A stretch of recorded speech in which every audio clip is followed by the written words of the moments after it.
I'm currently on a journey to get to know myself better and break the cycle of burnout that I have been kind of stuck in for my whole life, really. So I have started a new routine, which I spoke about in my last video and you'll hear a bit about in this one.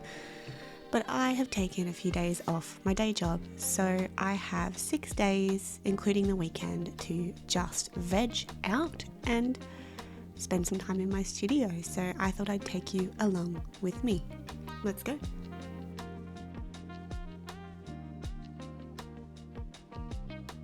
I don't want your bum. Do I need your bum? Can you give me your face and not your bum? There we go. It's better. It's better. Good morning. So today is Friday, and that means my usual routine would be to make sure I don't leave the house and I stay in my studio and ground myself and do a bunch of work.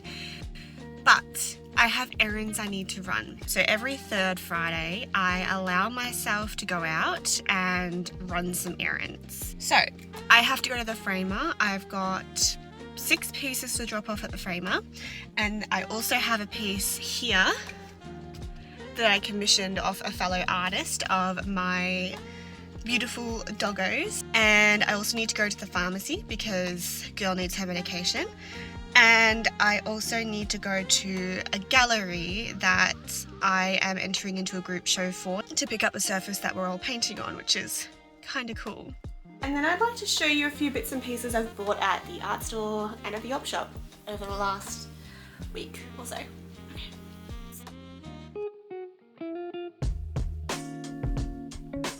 Hello, so I am back from my morning outings. It's now about 1:40 in the afternoon. So this is the point in my routine where, like I said, 1 out of every 3 Fridays, I allow myself to go out, be a bit impulsive, do a few things like go to the op shop, go to the art store, run some errands, and then I come back, reset to paint for the rest of the day. Whereas 2 out of every 3 Fridays, I spend the entire day, morning till night, in the studio, and I'm not allowed to leave the house unless I have to drop off work at the framer or something like that.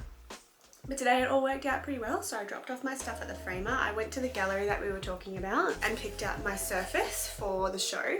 It's just a little 9x5 inch piece of MDF.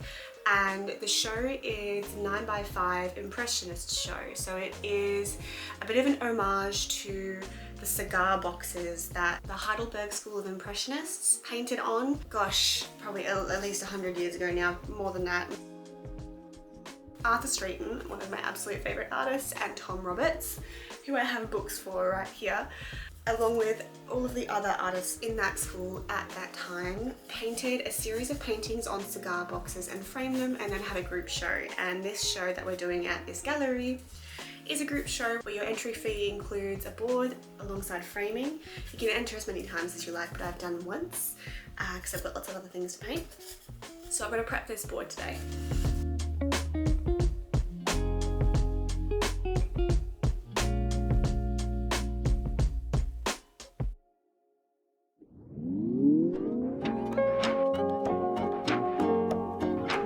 So if you watched my most recent video, you would have seen me doing a bit of something different in my sketchbook, and I've been kind of trying to do a bit more of a creative journaling process where I get my reverence for nature and my thoughts and, you know, things inspired by what I'm reading out on paper. And for this, I wanted to get myself a few new tools. So I got a couple of gold gel pens and some sepia fine liners because I don't like black ink. I really enjoy the kind of warm brown tone. I also got this kind of rose gold type of gel pen. I've also been wanting to recycle some old paintings. So I got this little tool to properly spread the oil ground onto some old canvases over old paintings, and another gold gel pen, which I've used most of. I also picked up this sketchbook. I wanted something small to fit inside a special little kind of folder that I have, and this is the Lay Flat sketchbook by Rubens, and I'm so happy with it. It holds the ink quite well. It holds the gold ink very well. There is a little bit of seepage when you use a marker, but it doesn't tend to mark the next page. I got myself a compass and a mathomat because I really love symmetry and a lot of things you see in like the celestial type tarot cards and also like Alphonse Mucha's work. So I wanted to get something that could help me kind of get those circles. This little container I got at the op shop, and I don't know about you, but it reminded me so much of the music box from Anastasia, which was one of my favorite movies when I was a kid. Like, I loved it so much, and when I saw this little box I was like, oh, I have to have it. So it was $2, which is awesome, and I've brought that home and put in my pins that go in my pin board, where I track all the places that my artwork have gone. I also found these coasters, which were really unassuming in their box, but these paintings are so beautiful. Like, some of them are exactly the kind of look that I've been trying to go for. So I grabbed these and I'm using them kind of as another form of reference. If you've seen how I work at all, I tend to have photo reference, video reference, and I also refer to other artists' work, Arthur Streeton and Tom Roberts, living masters like Warwick Fuller, and any other source of inspiration to teach me colour work, because I'm self-taught or self-sourced. I got myself some more paintbrushes because I have so many paintbrushes at the moment, small ones like this that are absolutely destroyed, so it's time to replace some. I've started repurposing a couple of pieces from years ago when I was painting in oils, and I never finished them, or they're portraiture and they're not really my thing anymore. So I've used the Gamblin oil ground to prep those surfaces. So I sanded down the old paintings. I've popped this on top with the little silicone squeegee that you saw earlier on. That will allow me to reuse those canvases, which is a lot more environmentally friendly and responsible than buying pre-made canvases wrapped in plastic, which I'm still going to have to do until I have a really big collection. But yeah, see how we go. Arthur Streeton, you would have heard me mention this before, is one of my favorite artists of all time. This book is from the 80s, I think. So the reproductions are slightly more high contrast than the ones that I have, but I actually find that super helpful to see kind of different renditions of his work. I have already got 2 Arthur Streeton books, one vintage and one new, so this might go to a friend of mine.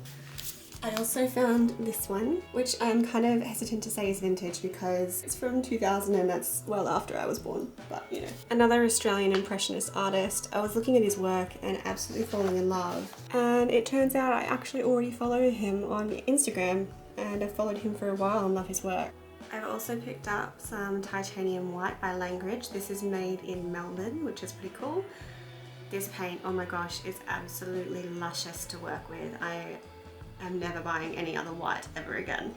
But without further ado, I'm going to have some lunch because it's well past lunchtime, and get into my painting clothes and paint the afternoon away. Actually also bought myself these hooks. I've been looking for the perfect thing to use with my easel wall, and these are picture rail hooks, so they're meant to go this way, but they work perfectly like that, as you can see. And I got lots of them, so now I can paint all the things.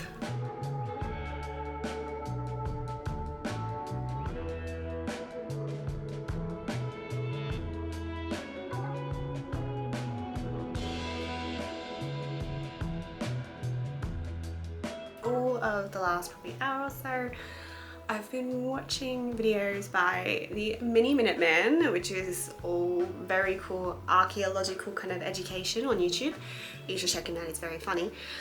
But I'm feeling a little bit, I think, overstimulated. I get like a bit of tension in my chest and I just feel unsettled. And this is usually a sign I just need to put some music on and vibe. So I'm going to put on some Joe because he's super chill and get painting.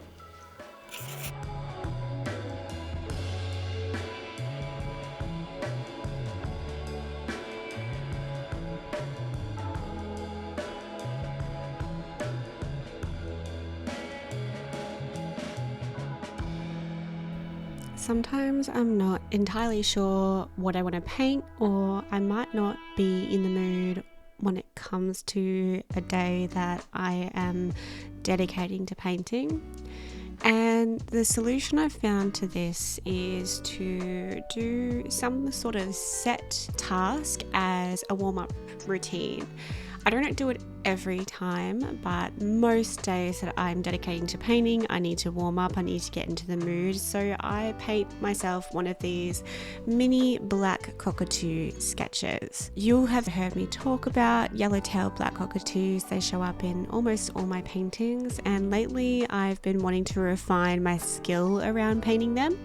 So these warm-up sketches have served that really well, and now I'm a lot more familiar with painting them, capturing the light, and I'll continue doing these. I always feel more motivated, more confident, and a bit more creative after I have done one of these warm-up sketches, and sometimes I'll do 4 or 5.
In the busyness of life, I haven't quite mastered the skill of charging my camera batteries on rotation and having a fully charged battery at all times. I don't really know what to say. I just can't quite get it. So there's been a bit of a delay in between the last piece of footage and this one.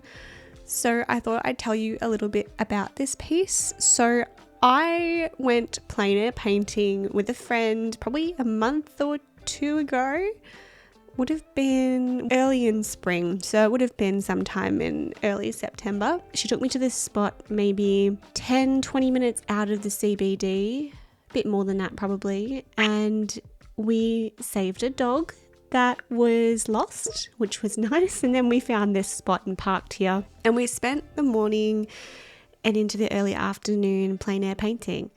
You can see in the top right over there the original piece, and I've been thinking about what I wanted to do with it for a while. The composition was already pretty strong, but I wanted to put a bit more work into the tree and add in some yellow-tailed black cockatoos, just my standard. So I'm using another plein air piece that I did with the same friend. For the tree, I just need to flip the orientation because the lighting is on the wrong side in the other piece. I also went and printed a bunch of reference pictures of black cockatoos for me to use to paint a flock flying through just over in between the mountain and the tree, which you can sort of see me painting around them here.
Good morning. It is Monday today.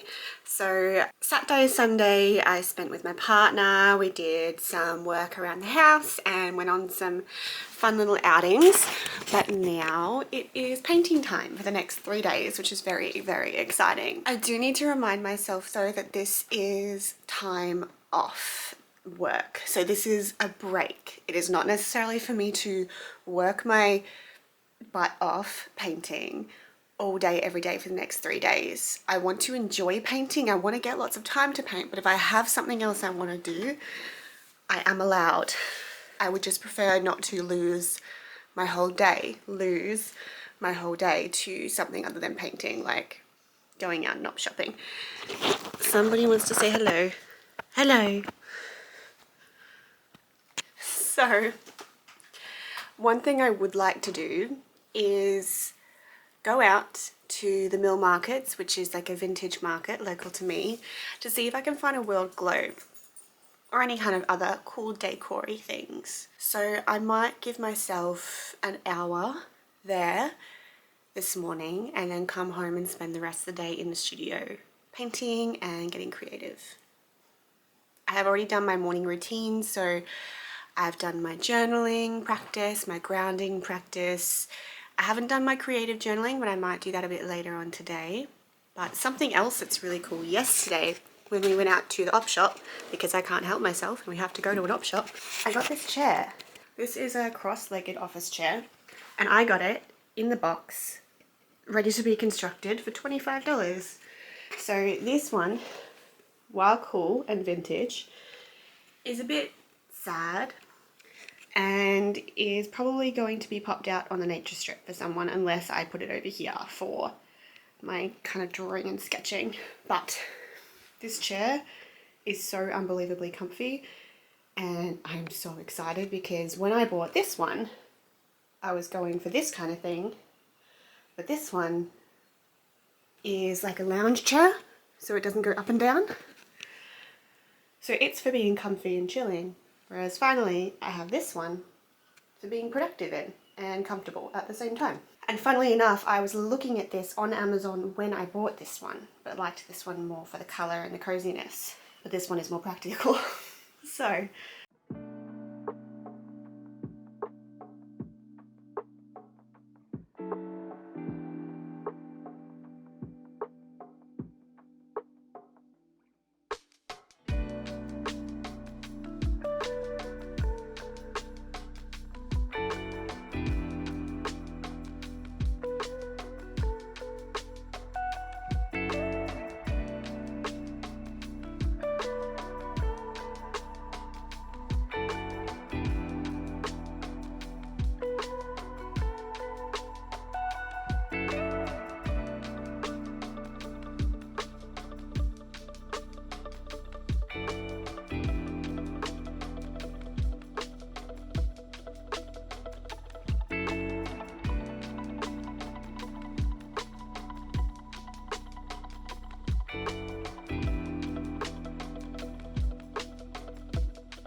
I found it.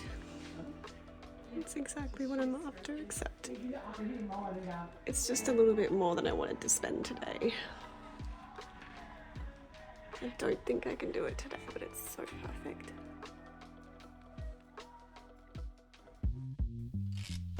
So I found this one at a local craft store called Spotlight. It was on sale for about $14, so much cheaper than the other ones I was looking at. But the problem was the frame was black, so I decided to DIY. I got myself some little sponge applicators and some gold acrylic paint and just kind of went at it, and I'm super happy with how it came out. So really easy, quick DIY. I decided I wanted a world globe for a reason, and that was to educate myself. I read a lot of non-fiction books on evolution, biology, archaeology and culture, and I am always hearing names of places and I just can't quite place them on a map. I could Google it, but I find that in the nature of my phone, I just kind of Google it, look at it, yep, awesome, and then turn off my phone and completely forget.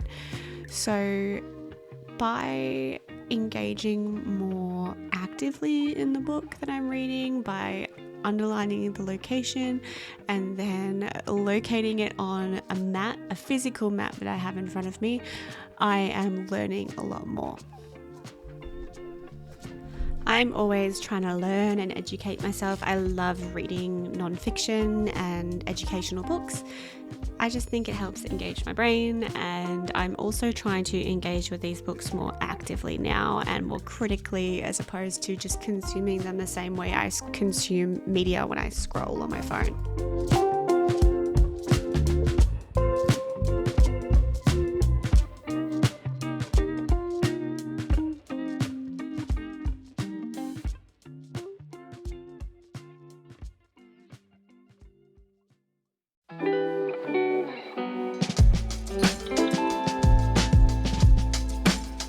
So one of the really good things about the oil painting ground that I found, it is not absorbent. So the acrylic gesso that I use and the canvases that I've used in the past all absorb the oil and the solvent really, really quickly. So you can't kind of wipe back your painting and remove parts of it.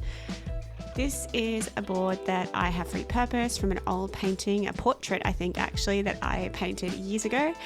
And I have primed it with this oil primer, and you would have seen as I started the painting that I kind of threw the initial values down and then wiped back with a rag, and I couldn't do that before. So in hindsight, I'm not super sure how much I like this particular method, but I'm going to try it a bit more. I did do it on a Tom Roberts master's study that I did and loved how that turned out. This one is proving a bit more of a challenge, but as is always the case when you are trying to create something original as opposed to copying. If you're interested in seeing this and some of the other paintings you've seen in this video draw to a close, hit subscribe, and I would love to have you in my little family.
been down painting for the last couple of hours and I'm starting to feel a little bit cooped up, so I feel like it's time to open up a little bit and stand and walk around and move. I needed to sit down for a while, but now I'm feeling all kind of like knotted up, so time to rearrange my setup so that I can stand up. I'm gonna make a coffee and then keep painting.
Lately, I've been trying to ground myself and unwind my nervous system, and one of the things I've been doing is creating a consistent morning routine that I can fit in before work or before a painting day.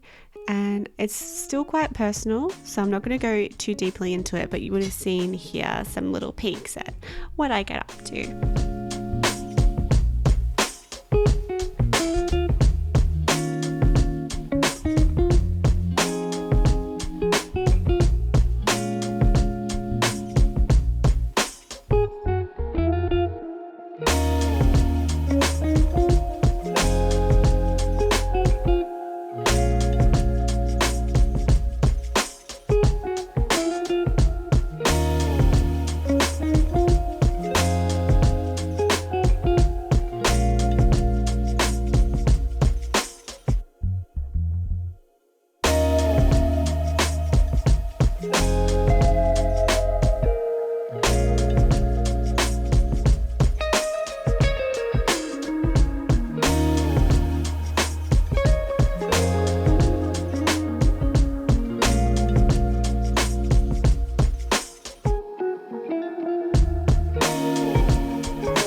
My trees are improving.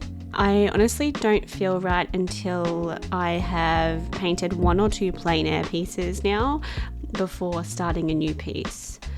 I use them as a reference and inspiration, as kind of a jumping off point for the trees that are going to go into my studio pieces. And I'm really enjoying this new aspect of my painting routine and journey. Honestly, nature is just such a great teacher.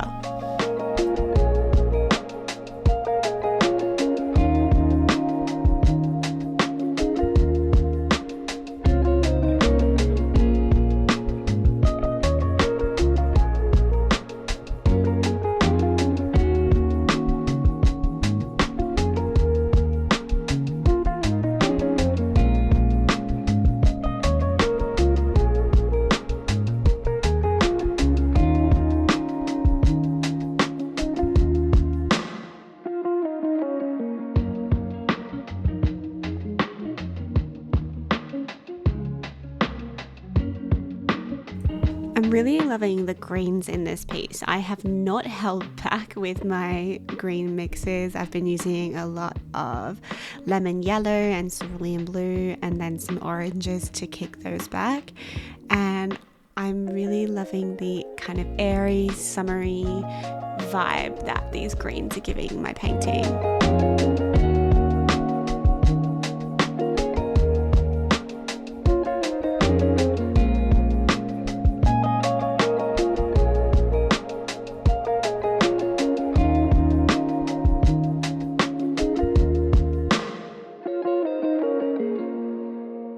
The road in this original painting is bitumen, but I decided to make it a dirt road for this piece.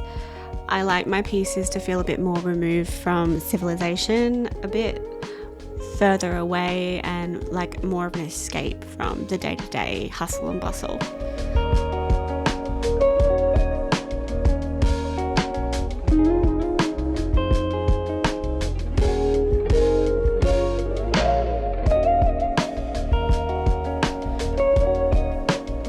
If you made it to the end of this video, thank you so much. You're so appreciated, and I'm honored that you'd spend this time with me. I feel very lucky to have the little viewership that I have here on YouTube, and you guys are just the best. So thanks for being here. Without further ado, I'm gonna head off, finish the editing, and get this one uploaded for you. I hope you have a wonderful, wonderful day.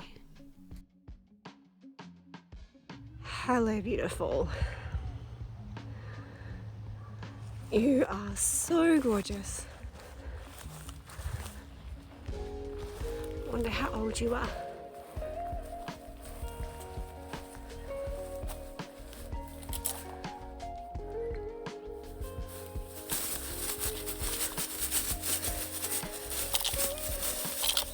You good? Okay, let's go.